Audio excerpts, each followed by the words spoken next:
Saudara, reaksi setiap orang terhadap penderitaan itu berbeda-beda.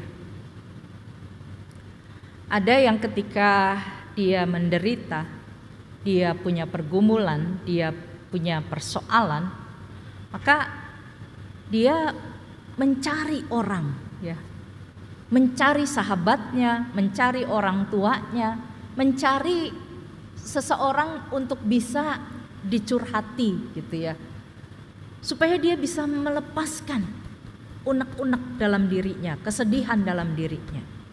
Dia butuh untuk merasakan ada orang yang memperhatikan dia, menyayangi dia, mendengarkan dia. Tapi ada juga manusia yang ketika mengalami penderitaan, kesusahan, pergumulan, dia malah menjadi sangat agresif gitu ya. Agresif dalam arti jadi marah-marah. Karena bahasa yang dia tahu itu cuma marah. Sedih, marah, kecewa, marah, putus asa, marah, pokoknya cuma marah aja ya. Sehingga orang ketika dia menderita, dia jadi sangat memarah. Ketemu orang lain, orang gak apa-apa gitu ya, dia bisa sangat marah gitu. Gak ada persoalan, gak ada apa. Nah, saudara, mungkin orang yang saudara-saudara jumpai dalam kehidupan sehari-hari, kalau dia ini sering marah-marah, mungkin dia tuh sedang mengalami pergumulan. Ada penderitaan yang masih terus dibawa dalam dirinya. Ada tipe yang ketiga, orang yang mengalami penderitaan, orang yang mengalami kesengsaraan, ini malah justru menarik diri.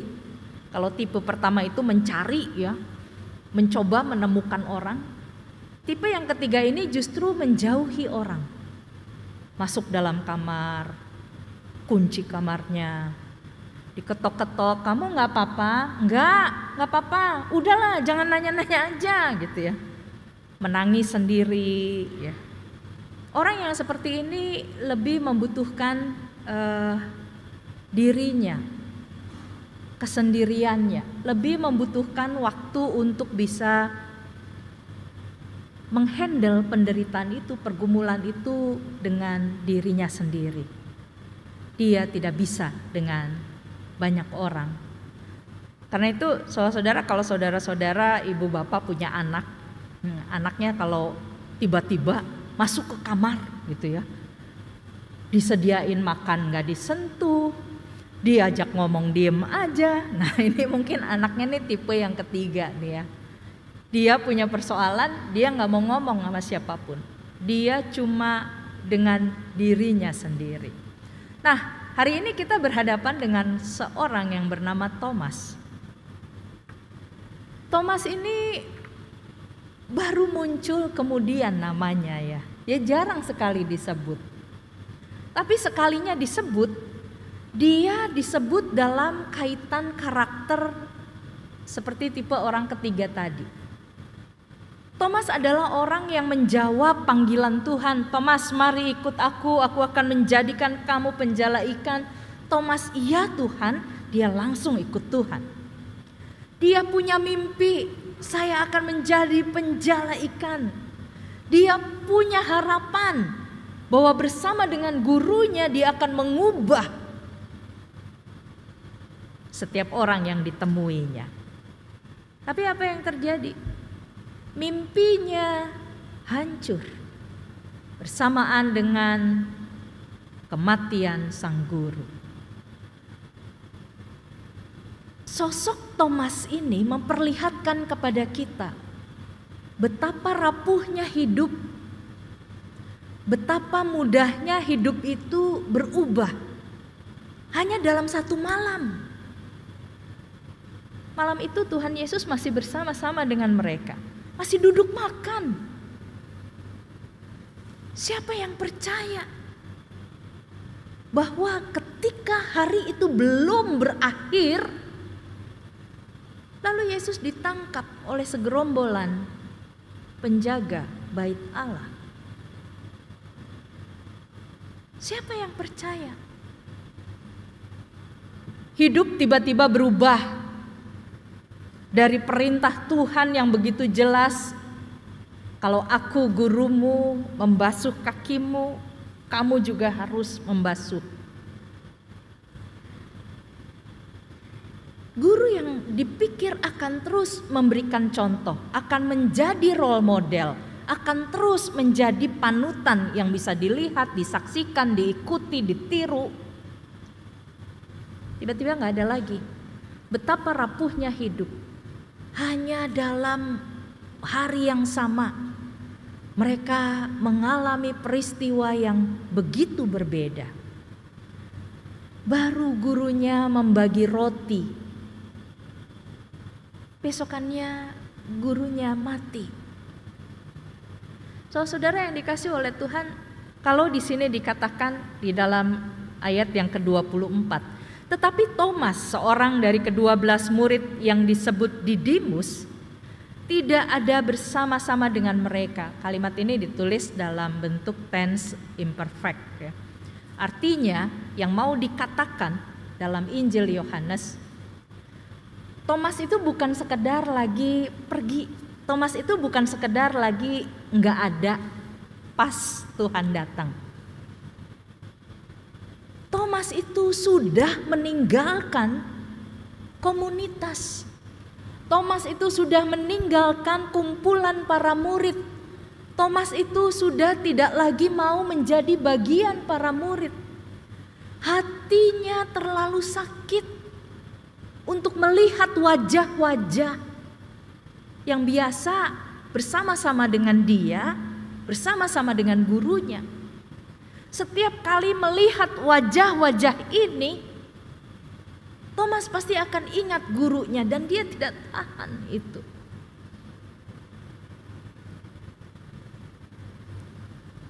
Kehadiran orang lain itu akan mengingatkan sesuatu. Di sini surprise buat saya, saudara-saudara dari Bandung datang di sini, ada sepupu saya satu deret.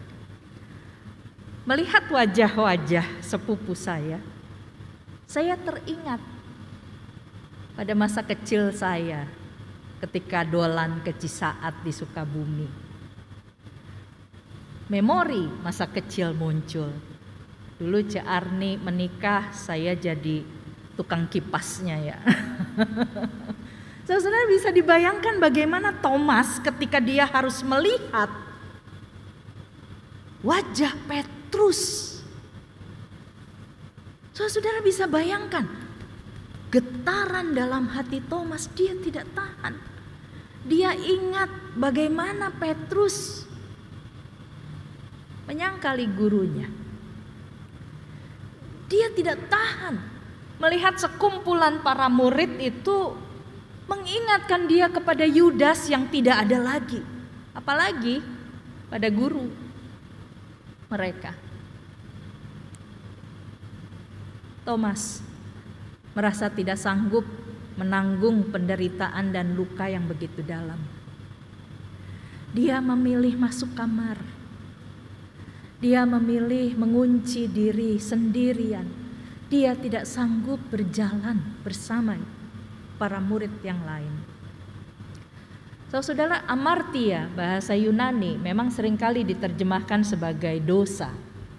Tetapi Mark Davis, seorang pendeta dari Chicago, Lutheran, dia mengatakan amartia ini sebetulnya selain diterjemahkan sebagai sin, dosa, tapi amartia ini juga bisa diterjemahkan sebagai brokenness, artinya kerapuhan,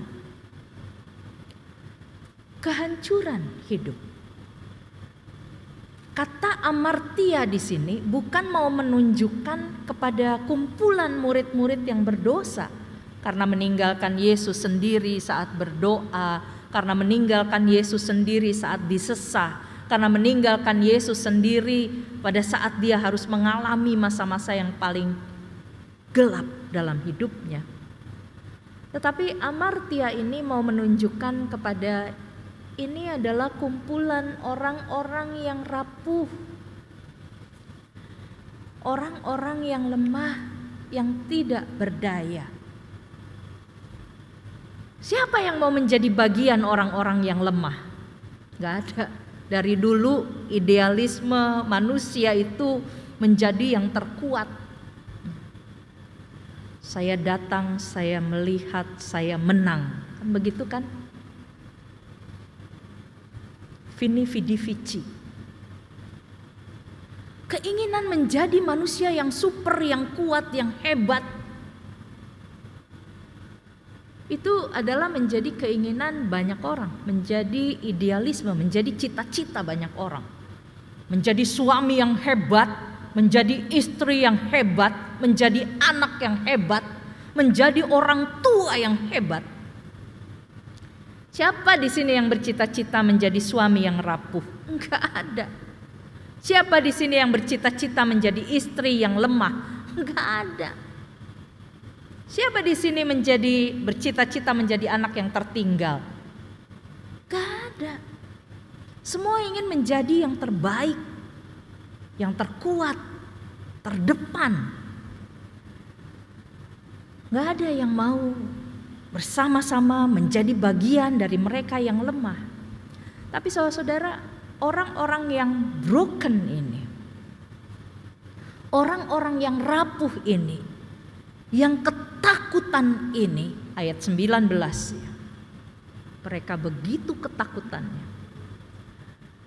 Kumpulan yang sedang dihadapi oleh perasaan tidak berdaya ini, kepada mereka justru Yesus bersedia untuk mendekat. Yesus tidak menyingkir, tetapi Yesus mendekat. Dan dia membiarkan mereka yang rapuh itu mendekati dia. Yesus bersedia untuk disentuh oleh dia. Saudara, ini hal yang sangat luar biasa ya. Bagaimana dia yang maha bersedia untuk mendekati yang rapuh. Dia yang maha kuasa bersedia untuk disentuh. Pada umumnya kita tahu ya, kalau influencer zaman now bahasanya influencer.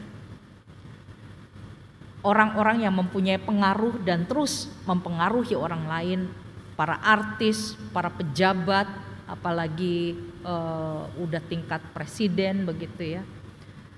Selalu ada ini ya, bodyguard. Menjaga. Tidak boleh sembarang orang mendekati dia. Betul sih untuk keamanan ya. Tapi lihat, Yesus yang pernah dikhianati, dia tidak takut berada lagi bersama-sama dengan orang-orang yang pernah mengkhianati dia. Yesus yang pernah dilukai, dia mendekat, bahkan menawarkan damai sejahtera bagi kamu. Ini luar biasa sekali. Dan karena itu, saudara-saudara, apa yang terjadi? Mereka yang rapuh ini kemudian mengalami sebuah perubahan yang luar biasa. Sebab Yesus yang bangkit itu bersedia didekati, bersedia mendekat, bersedia disentuh, bahkan membiarkan orang-orang yang tidak percaya itu menyentuh dia. Dari ayat 19 yang menceritakan mereka takut, kemudian masuk ke ayat 20, apa yang terjadi? Mereka bersuka cita. Begitu cepatnya berubah. Ketika mereka bertemu dengan Tuhan, ketika mereka disapa oleh Tuhan, ketika mereka bersedia menerima damai Tuhan. Saudara yang dikasih oleh Tuhan, perubahan ini terjadi sangat nyata. Murid-murid yang takut menyembunyikan diri, mereka berubah menjadi sukacita. dalam bacaan liturgi kita di kata pembukaan tadi, dikutipkan peristiwa bagaimana Petrus dan Yohanes berani berbicara di depan persidangan mahkamah agama. Dengan lantang, Petrus mengatakan, "Menurutmu, apakah aku harus lebih takut kepada kamu atau kepada Dia yang bukan hanya bisa membunuh tubuh, tetapi juga jiwa?" Para murid itu mempunyai keberanian untuk berbicara tentang kasih Tuhan. Bahkan kita lihat apa yang terjadi. Thomas yang tidak lagi percaya kepada teman-temannya, tidak lagi percaya kepada loyalitas brotherhood atau sorority. Ketika dia berjumpa dengan Tuhan, ketika dia disentuh dan menyentuh Tuhan, Thomas berubah. Dia kembali menaruh kepercayaan kepada saudara-saudaranya yang pernah mengecewakan dia. Thomas berubah dari rapuh, dia menjadi sangat berdaya. Kalau saudara bisa Google ya, cari apa yang terjadi pada Thomas, murid Yesus pada akhir hidupnya. Dia menjadi seorang pewarta, pemberita kasih Tuhan. Bahkan berani menghadapi resiko mati dengan cara menyakitkan. Apa yang membuat mereka ini mampu? Dikatakan di sana, the Holy Bread empowers you to do to do this or to do that. Roh akan menolong kamu untuk melakukan ini dan melakukan itu. Ayat 22 dan 23. Saudara yang dikasih oleh Tuhan, saya dan saudara-saudara juga diundang oleh Tuhan. Dia berkenan disentuh oleh kita. Dia bersedia menyentuh kita. Dia juga rindu untuk memulihkan kita. Kalau kita mengalami keraguan-raguan seperti halnya Thomas, Mark Davis mengatakan, tidak menjadi masalah. Tapi tempat yang terbaik untuk meragukan adalah di antara kumpulan orang percaya, di dalam gereja. Jangan ragu-ragu terhadap Tuhan lalu pergi dan mencari-cari sendiri.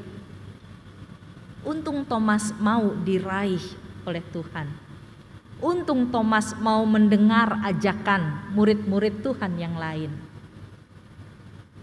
Saudara, ragu-ragu terhadap Tuhan boleh, tapi jangan menolak ajakan untuk ke gereja. Meragulah di tengah-tengah orang percaya. Bertanya-tanyalah di dalam gereja, jangan di luar. Bertanya-tanyalah di sini.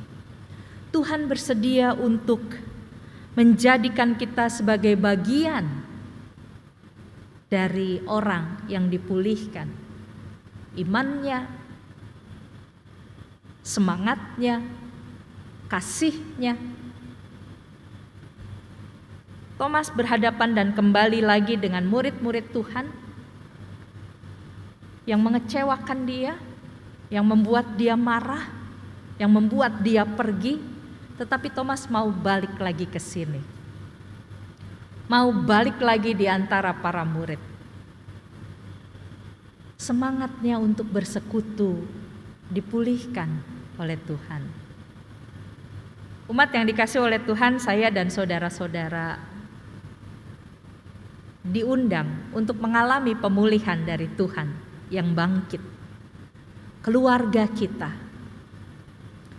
gereja kita, masyarakat kita. Marilah kita sebagai orang-orang percaya belajar untuk seperti murid-murid Tuhan yang lain. Ketika ada mereka yang sendirian, ketika ada mereka yang meragu di luar, jangan dibiarkan. Ketika anak kita sedang goyah, jangan dibiarkan. Ketika pasangan kita sedang lemah,